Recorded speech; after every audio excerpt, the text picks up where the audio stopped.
इस जगत में एक वस्तु जो निश्चित है वह है अंत।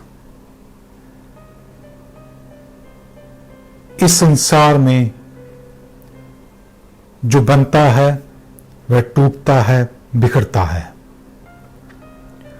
जो पैदा होता है उसकी मृत्यु होती है।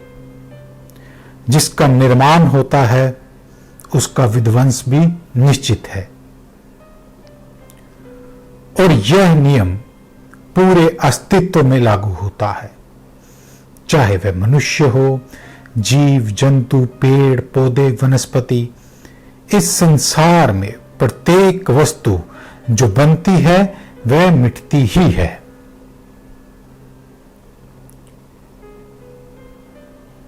इस जगत के होने का एक बुनियादी नियम है और वह नियम है कॉन्ट्राडिक्शन।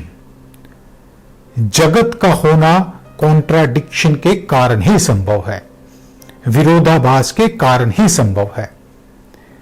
विरोधाभास या कॉन्ट्राडिक्ट का अर्थ यह होता है कि एक नियम तभी संभव है जब उसके विपरीत नियम कहीं ना कहीं अस्तित्व में एग्जिस्ट कर रहा हो, कहीं ना कहीं वह हो। जैसे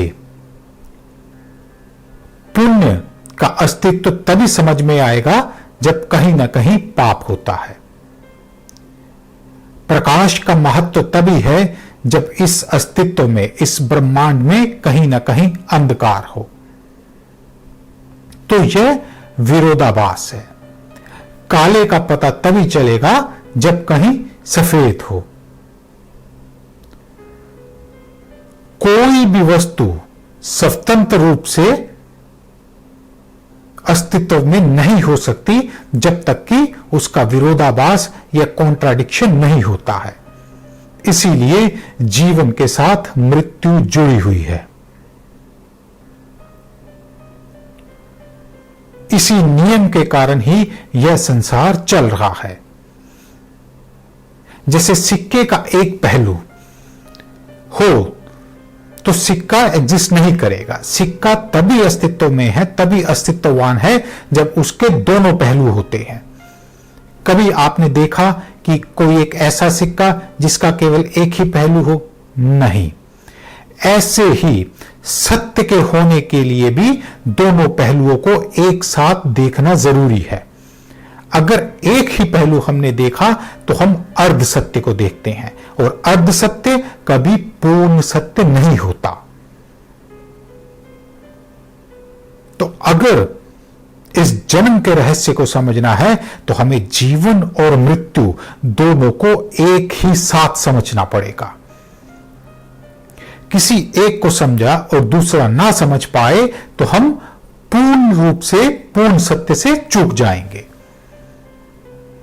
जैसे उदाहरण, गुरुत्वाकर्षण और स्मूथनेस दोनों जब बैलेंस मात्रा में होते हैं तब ही व्यक्ति चल पाता है। अगर गुरुत्वाकर्षण टू मच हो जाए, ग्रेविटी बहुत ज्यादा हो जाए, तब भी व्यक्ति चल नहीं पाएगा। और अगर स्मूथनेस टू मच हो जाए तब भी व्यक्ति चल नहीं पाएगा। तो चलने के लिए दोनों का एक साथ होना अनिवार्य है।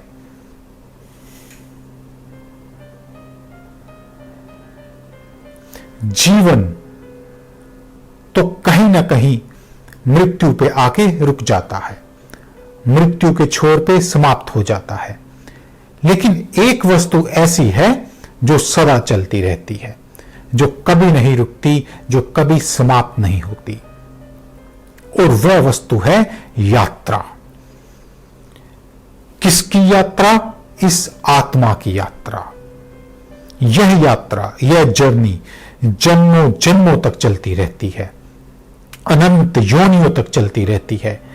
कई बार हम जन्म लेते हैं, कई बार मृत्यु की गोद में समाते हैं, जन्म मृत्यु पे आके रह जाता है, रुक जाता है, एक जीवन बीत जाता है। लेकिन यह जो यात्रा है, अनंत योनियों से होके जा रही है, यह जो जर्नी है, यह कंटिन्यू है, यह चलती ही जा रही है। क्यों इसका कोई अंत नहीं? क्यों कोई इसका अंत जान नहीं पड़ता? क्यों हम इसको अंत तक लेके नहीं जा पा रहे? कोई भी यात्रा तभी समाप्त होती है जब वह अपने लक्ष्य को पा लेती है, जब वह अपनी डेस्टिनेशन तक पहुंच जाती है, जब वह अपनी मंजिल को पा लेती है। यात्रा का आरंभ ही उसके लक्ष्य के साथ जुड़ा हुआ है। पहले हम लक्ष्य निर्धारित करते हैं, तभी तो हम यात्रा पर निकलते हैं ना। ऐसे ही इस जीव की यात्रा है, इस आत्मा की यात्रा है।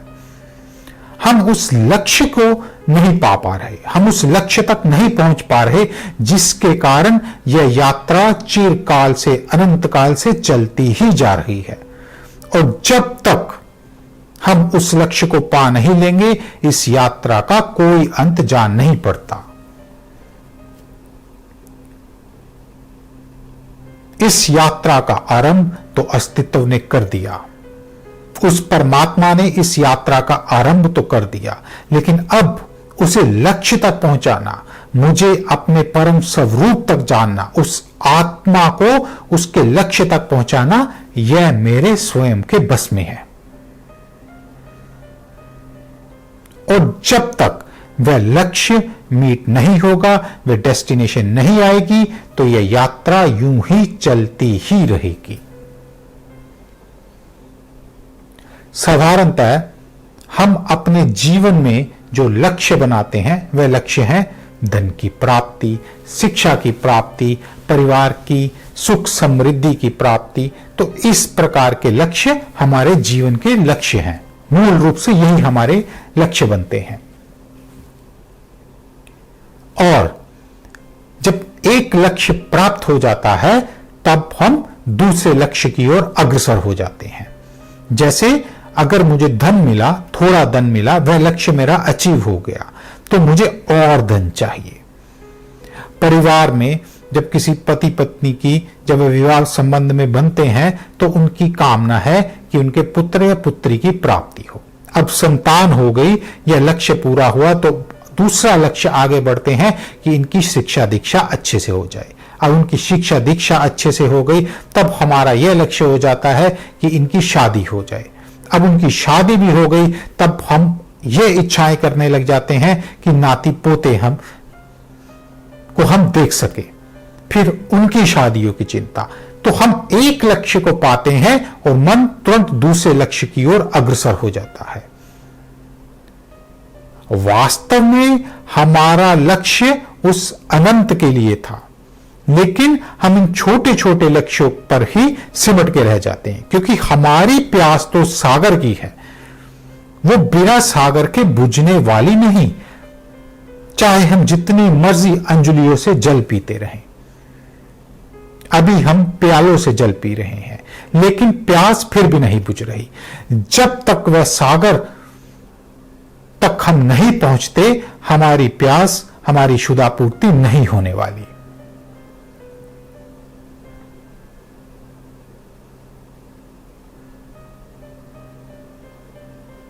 हम उस अनंत लक्ष्य को जान नहीं पा रहे, क्योंकि हमारी शिक्षा प्रणाली, हमारी इस संसार की जानकारी, हमारी बुद्धि हमें उस लक्ष्य के बारे में कुछ भी नहीं बताती।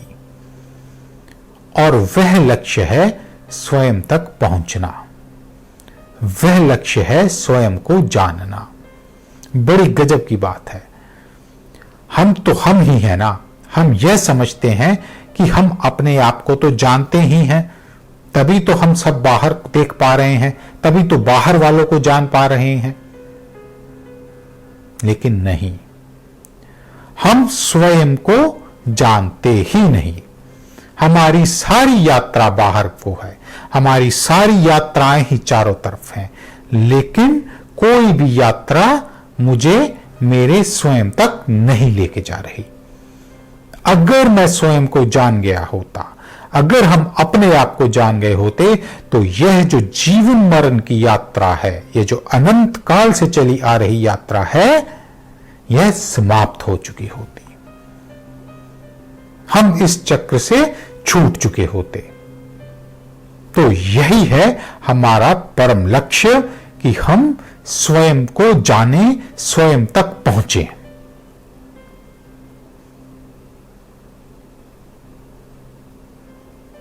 अब सत्य तक पहुंचने के कई मार्ग हैं। याद रखना, सत्य सदा एक ही है, लेकिन उस तक पहुंचने के अनेक मार्ग हैं और सत्य की परिभाषाएं भी इस जगत में अलग अलग भाषाओं में अलग अलग ही हैं। तो इन्हीं अनंत वीडियो में से आज हम 2 वीडियो की चर्चा करेंगे। अपने उस परम स्वरूप को जानने के लिए 2 विधियां हैं। एक विधि है ब्रह्म ज्ञान। ब्रह्म ज्ञान का अर्थ है ब्रह्म का ज्ञान। ब्रह्म शब्द बना है जो विस्तृत होता है, जो फैलता ही चला जाता है, वह है ब्रह्म। ब्रह्म का ज्ञान ब्रह्म ज्ञान कहलाता है। वह यात्रा है बाहर की यात्रा, बाहर की यात्रा, एक्सटर्नल वर्ल्ड की यात्रा। तो वह ब्रह्म ज्ञान कैसे होता है? जब हम बाहर का अनंत ज्ञान समेट लेते हैं, क्योंकि ब्रह्म अनंत तक फैला हुआ है, इनफाइनाइट है, अनलिमिटेड है। तो ब्रह्म को जानने के लिए मुझे उस अनंत को जानना पड़ेगा, तो वह है ब्रह्म ज्ञान। और दूसरा मार्ग है निर्वाण का मार्ग। वह यात्रा है मेरे भीतर की यात्रा। मैं भीतर प्रविष्ट होता चला जाता हूं, भीतर उतरता चला जाता हूं, मैं बाहर सब छोड़ देता हूं। तो यह 2 मार्ग है, एक है ब्रह्म ज्ञान और दूसरा है निर्वाण। ब्रह्म का अर्थ है बाहर की यात्रा, क्योंकि ब्रह्मा, जो ब्रह्म शब्द बना है, वह है उन वस्तुओं की जानकारी जो पैदा होती हैं, जो विस्तार में है, जो लगातार फैलती चली जा रही हैं। और यह अस्तित्व अनंत काल से बना हुआ है और अनंत काल से फैलता ही जा रहा है। तो इसका ज्ञान होना ब्रह्म ज्ञान कहलाता है। और निर्वाण है मैं भीतर की तरफ आ गया, मेरी डायरेक्शन ऑपोजिट हो गई, मैं माइन्यूट से माइन्यूट होता चला जा रहा हूं, मैं टाइनिएस्ट होता चला जा रहा हूं, अपने भीतर उस अवस्था तक पहुंच गया हूं जहां कुछ भी नहीं बचता, या यूं कहें जहां केवल शून्य ही बचता है।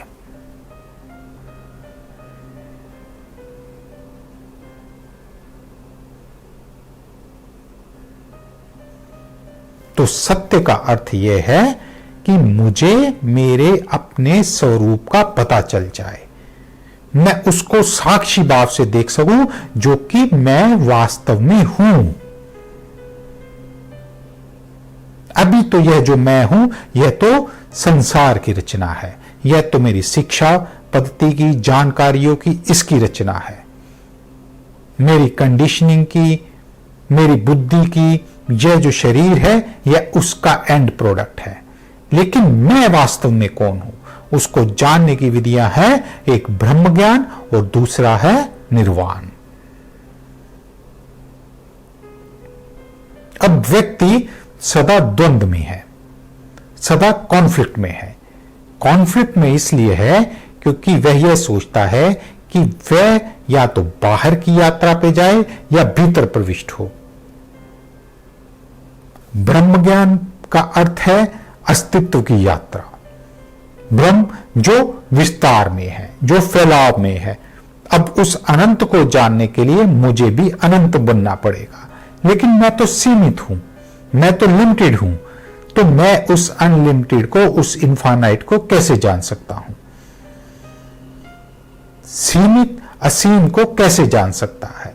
सूक्ष्म विराट को कैसे जान सकता है? जिसका अंत है वह उस अनंत को कैसे जान सकता है?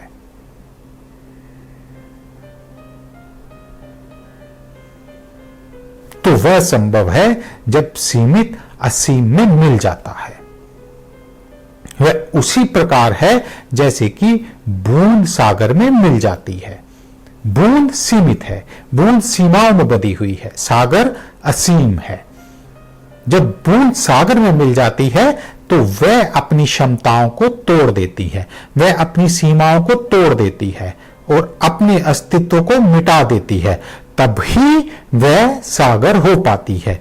याद रहे, बूंद सागर को जान नहीं पाती, बूंद केवल सागर हो पाती है। ऐसे ही जब हम उस परम मार्ग पे निकलते हैं, उस सत्य के मार्ग पे निकलते हैं, तो हम सत्य को कभी जान नहीं पाते, हम केवल सत्य बन पाते हैं। इस चीज को समझ लेना।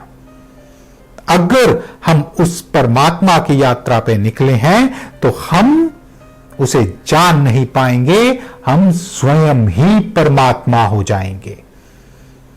क्योंकि अगर बूंद ने अपने अस्तित्व को कायम रखा, उसने ये सोचा कि मैं देखना चाहती हूं मैं सागर बनी हूं कि नहीं हूं, तो वह बूंद ही रही ना, क्योंकि अभी देखने के लिए तो बूंद का अस्तित्व बचा ही हुआ था, बूंद तो मिटी ही नहीं।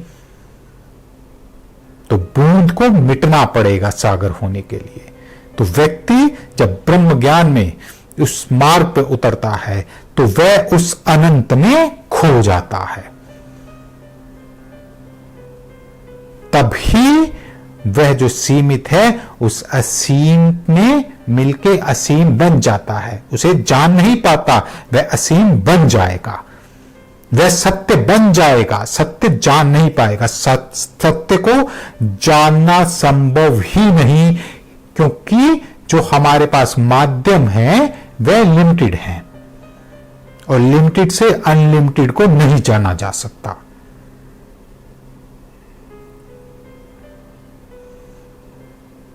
तो बूंद को भी सागर तक जाने के लिए कर्म तो करना ही पड़ेगा। इतना कर्म तो उसे करना ही पड़ेगा कि वह सागर तक पहुंचने की यात्रा करे। बूंद कहीं दूर रेगिस्तान में पड़ी हुई है और वह कर्म भी नहीं कर रही कि मैं सागर तक पहुंचूं, तो वह वहीं विलीन हो जाएगी, तो वह उसकी सागर बनने की संभावना भी कोई नहीं। तो हमें कर्म के द्वारा उस बूंद को सागर तक लेके जाना है और फिर उस बूंद को अपने अस्तित्व को सागर में मिला देना है। तो कर्म हमें करना है, इस तल्लीनता से करना है कि हम उस कर्म में इमर्स हो जाएं, कंप्लीटली उसमें खो जाएं। जब हम कर्म में कंप्लीटली खो जाते हैं तो तब हम नहीं बचते, केवल कर्म ही बचता है। तब कर्म की इच्छा भी नहीं बचती, उसके फल की आकांक्षा भी नहीं बचती। जब ऐसा शुद्ध रूप कर्म होता है तो वह कर्म इस अस्तित्व का कर्म बन जाता है, इस अनंत का कर्म बन जाता है, इस इन्फानाइट का कर्म बन जाता है, जिसकी कोई सीमा नहीं। तो ब्रह्म ज्ञान में हमें मिटना है। बाहर हमें सब जानना है, लेकिन जानते जानते मिट जाना है। तो यह मार्ग है ब्रह्म ज्ञान का मार्ग। और एक दूसरा मार्ग है जिसको कहते हैं निर्वाण का मार्ग, भीतर का मार्ग। उसमें व्यक्ति भीतर उतरता चला जाता है, बाहर वह सब इनकार किए चले जाता है, बाहर वह सब छोड़ता चला जाता है। धीरे धीरे वह बाहर सब छोड़ देता है, पूर्ण रूप से भीतर ही टिक जाता है, अतल गहराई में, अपने अत्यंत सूक्ष्म रूप में। अत्यंत सूक्ष्म को समझो, ब्रह्म अनंत रूप से, इन्फानाइट रूप से विशाल है, और निर्वाण में तुम अनंत इन्फानाइट रूप से टाइनिएस्ट हो जाओगे, छोटे हो जाओगे, सूक्ष्म हो जाओगे। तो दोनों तरफ यात्रा अनंत की है। एक यात्रा अनंत की विशालता से और एक यात्रा है अनंत की सूक्ष्मता से।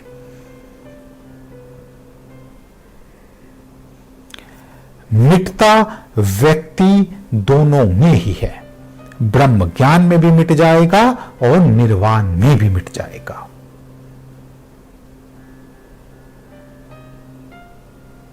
अस्तित्व के फैलाव में भी खो जाएगा और भीतर डूबने में भी डूब ही जाएगा।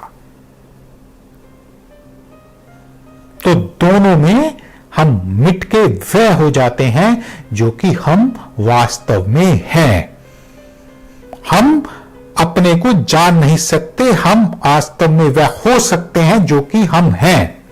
जैसा मैंने पहले कहा, मैं सत्य हो सकता हूं, मैं परमात्मा हो सकता हूं, लेकिन उन्हें जान नहीं सकता, क्योंकि उसके जानने के माध्यम जो बुद्धि है, जो भाषा है, जो सिंबल्स हैं, वह लिमिटेड है, वह अपूर्ण है, वह कंप्लीट नहीं है। तो जो अपूर्ण है उससे पूर्ण को जाना नहीं जा सकता, जो इनकम्प्लीट है उससे कंप्लीट को जाना नहीं जा सकता।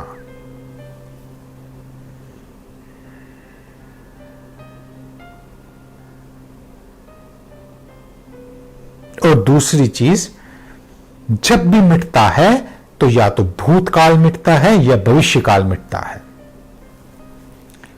अब जब हम ब्रह्म ज्ञान में या निर्वाण में भी जाते हैं तो दोनों अवस्थाओं में या तो भूतकाल जाएगा या भविष्यकाल। भूतकाल में जो बन चुका हुआ है, जो विचार, जो शोक, हमारी अधूरी इच्छाएं, वह सब टूट जाता है। या भविष्य की कल्पनाएं, वह भी टूट जाती है, क्योंकि जब मैं नहीं रहा तो मेरी दोनों प्रकार की कल्पनाएं भी नहीं रहती, ना भूतकाल की ना भविष्य की आकांक्षाओं की। तो तब केवल एक बचता है और वह है वर्तमान।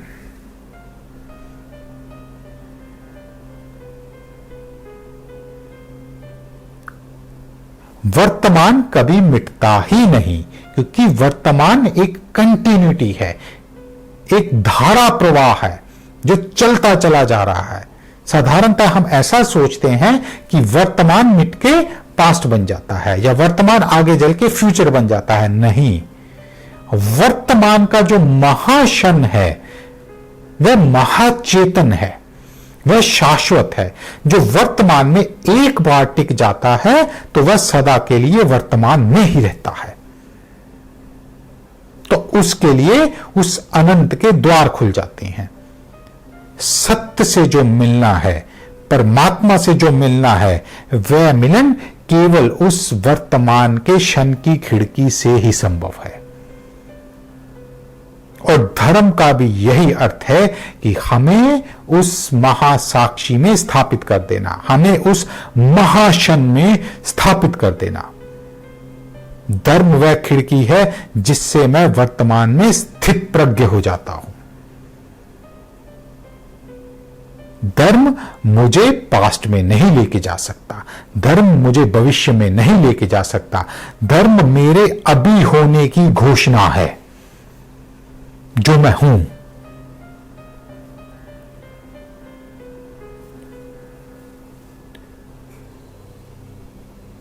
ब्रह्म ज्ञान में व्यक्ति ऐसे सोचता है कि बाहर सब परमात्मा ही है। जो भी बाहर दिख रहा है, जो भी अनुभव में आ रहा है, जो भी मेरे विचार सोच सकते हैं, वह सब परमात्मा ही है। इस जगत में परमात्मा के सिवा कुछ भी नहीं। मनुष्य, पशु पक्षी, वनस्पति, झील, नदियां, झरने, पर्वत, धरती, या पृथ्वी, आकाश, चांद, तारे, यह ग्रह, सूर्यमंडल, सौर मंडल, आकाश गंगा, ब्रह्मांड, महा अस्तित्व जो अनंत तक फैला हुआ है, जो करोड़ों अरबों खरबों प्रकाश वर्ष दूर तक जो जो ग्रह उपग्रह है, जो भी यहां है, वह सब परमात्मा ही है। तो ब्रह्म ज्ञान में व्यक्ति महास्वीकार में जाता है, वह सब स्वीकार करता चला जा रहा है कि यह सब परमात्मा ही है, इसको मेरी महास्वीकृति है। अब वो बाहर सब स्वीकार कर लेता है। जब वो ऐसी अवस्था में जाता है तो उसके भीतर कुछ नहीं बचता। समझ लो, ब्रह्म ज्ञान में व्यक्ति ने बाह्य जगत में बाहर जो भी है उसे परमात्मा स्वरूप मान लिया, तो उसका भीतर गिर जाता है। और जब भीतर गिर गया तो उसी क्षण बाहर भी गिर जाएगा। थोड़ी बात जटिल है, लेकिन समझो, बाहर का अर्थ भी तभी है ना जब उसके विपरीत कोई भीतर था। अब जब भीतर ही खत्म हो गया तो बाहर का कोई अर्थ ही नहीं रहा, तब वह एक ही बचा। ऐसे ही जब व्यक्ति भीतर उतरता है तो वह बाहर को नकारता चला जाता है। तो बाहर नकारते नकारते उसका बाहर सब छूट जाता है, वह भीतर से भीतर, भीतर से भीतर, अनंत भीतर प्रविष्ट हो जाता है। तो एक ऐसी अवस्था आती है जब बाहर गिर जाता है। तो जब एक्सटर्नल गिर गया, जब बाहर गिर गया, उसी क्षण भीतर भी गिर जाएगा, क्योंकि भीतर का अर्थ भी बाहर के कारण ही तो था ना। अगर बाहर ही ना रहा तो भीतर का क्या अर्थ रहा? तो बाहर भीतर दोनों गिर गए। जब पूर्ण ब्रह्म ज्ञान हुआ तब भी बाहर भीतर गिर गए, और जब पूर्ण निर्वाण हुआ तब भी बाहर भीतर गिर गए। इसे यूं समझो कि जैसे एक घर है, उसकी 4 दीवारी है। घर के जो अंदर की स्पेस है, जो अंदर की जगह है, वह है घर का भीतर, और घर के बाहर का जो स्पेस है उसे हम बाहर कहते हैं, एक्सटर्नल कहते हैं। तो उसकी दीवारों ने उसे डिवाइड किया हुआ है, एक है भीतर और एक है बाहर। दीवार के अंदर जो एरिया है, जो स्पेस है, वह है भीतर, और दीवार के दूसरी तरफ जो एरिया है वह है बाहर। अब मैं भीतर हूं, मैं ये सोच रहा हूं कि बाहर है, बाहर है, बाहर है, लेकिन जब बाहर ही गिर गया तो भीतर का भी कोई अर्थ नहीं रहा ना। भीतर का भी पॉइंट ऑफ इंफरेंस, जब पॉइंट ऑफ रेलिवेंस तभी तक है जब तक बाहर है। जब बाहर ही नहीं बचा तो भीतर का क्या अर्थ हुआ? और अगर मैं बाहर हूं और मैं बाहर जाके ये कह रहा हूं कि ये भीतर है, ये भीतर है, ये भीतर है, और अगर भीतर ही गिर गया तब बाहर का भी कोई अर्थ नहीं रहा। तो बाहर भीतर की रेलिवेंसी के कारण है और भीतर बाहर की रेलिवेंसी के कारण। जब दोनों में से एक गया तो दूसरा भी जाएगा ही जाएगा। तो तब जो बचता है वह है शुद्धतम स्वरूप, वह है शुद्ध सत्य। जब हम भीतर के मार्ग पे जाते हैं, जब हम निर्वाण के मार्ग पे जाते हैं, या यूं कहें जब हम ज्ञान के मार्ग पे जाते हैं या तर्क के मार्ग पे जाते हैं, तो अब हम नेति नेति के मार्ग पे होते हैं। नेति नेति का अर्थ है यह भी नहीं, यह भी नहीं, यह भी नहीं। जो मेरे बाहर है, जो मेरे शरीर से अन्यथा है, जो मेरे शरीर से अलग है, वह परमात्मा नहीं, वह सत्य नहीं। तो जो मुझसे अलग है वह भी नहीं है, वह भी सत्य नहीं है। जिसे मेरा विचार पकड़ पा रहा है वह भी सत्य नहीं है।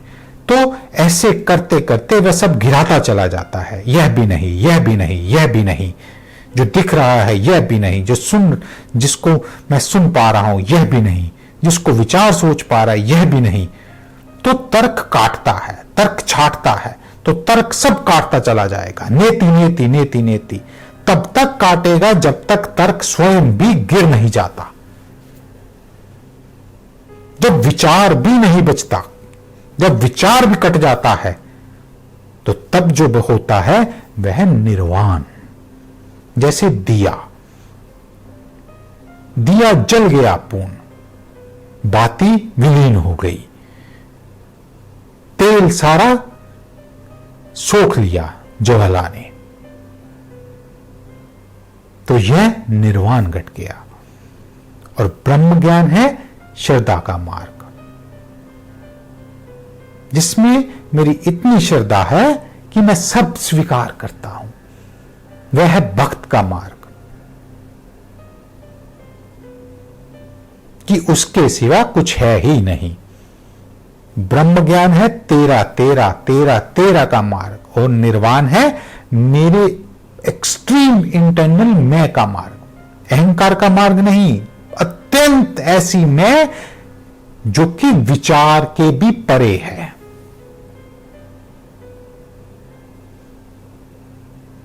तो दोनों का एक ही लक्ष्य है, ब्रह्म ज्ञान और निर्वाण का भी, कि द्वैत से अद्वैत में उतर जाना। द्वैत का अर्थ है कि मेरे सिवा भी कुछ है, उस सत्य के सिवा भी कुछ दूसरा एग्जिस्ट करता है। जब तक दूसरा है तब तक सत्य नहीं है। जब केवल एक बचता है तो वह है अद्वैत। तो जैसे मैंने आपको बताया कि मार्ग चाहे कोई भी पकड़ो, अंत में तुम दोनों के पार हो जाओगे, बाहर भीतर दोनों छूट जाएंगे, तो तुम अद्वैत में प्रविष्ट हो जाओगे। हम अद्वैत में प्रविष्ट हो जाएंगे। तो उस अद्वैत में है महाशन, महावर्तमान, महाअस्तित्व जिसका कोई विभाजन नहीं, जो कि टाइम और स्पेस से पार है, जो कि काल और देश से परे है।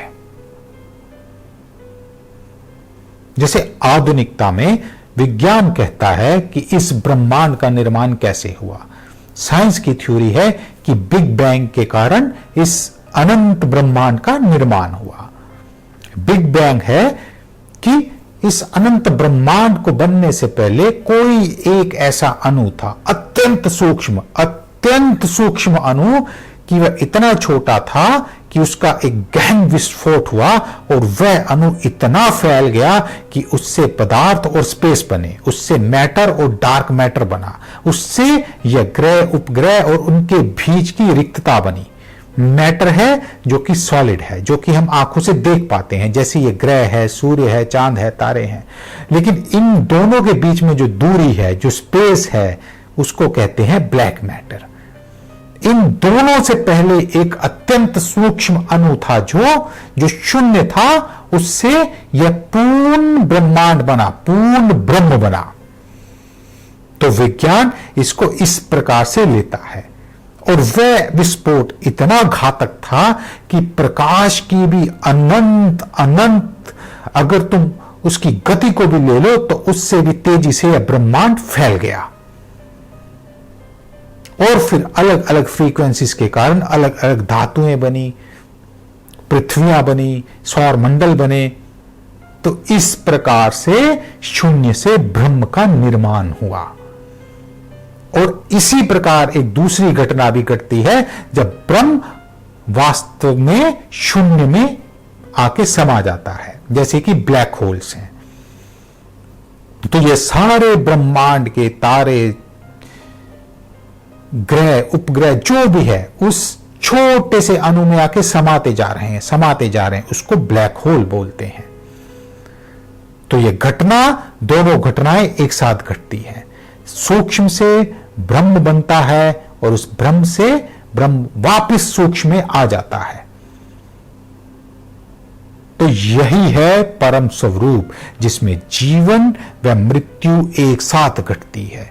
अनंत जीव उससे पैदा होते हैं और अनंत जीव उसमें समाये चले जा रहे हैं। तो जब इन दोनों का अनुभव एक साथ घटता है तो वह अनुभव ही परम सत्य का अनुभव है।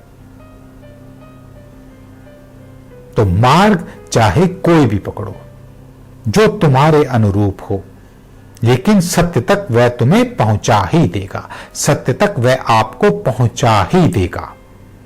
चाहे ब्रह्म ज्ञान में जाइए या निर्वाण में जाइए। जब एक को पकड़ा तो दूसरा छूट जाएगा और दूसरे के जाते ही पहला भी गिर जाएगा।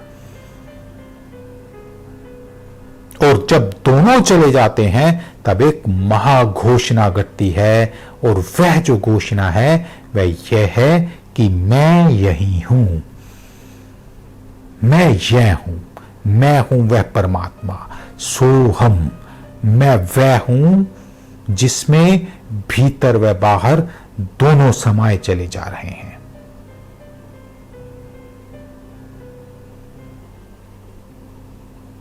बाहर भीतर सब मैं ही मैं हूं, मेरे सिवा कुछ है ही नहीं। तो यह घोषणा उस सोहम नाद की घोषणा है। तो जब यह घटना घटती है तो हम भीतर बाहर दोनों से छूट भी जाते हैं और दोनों जगह विस्तरित भी हो जाते हैं। सोहम। शेष अगली बार।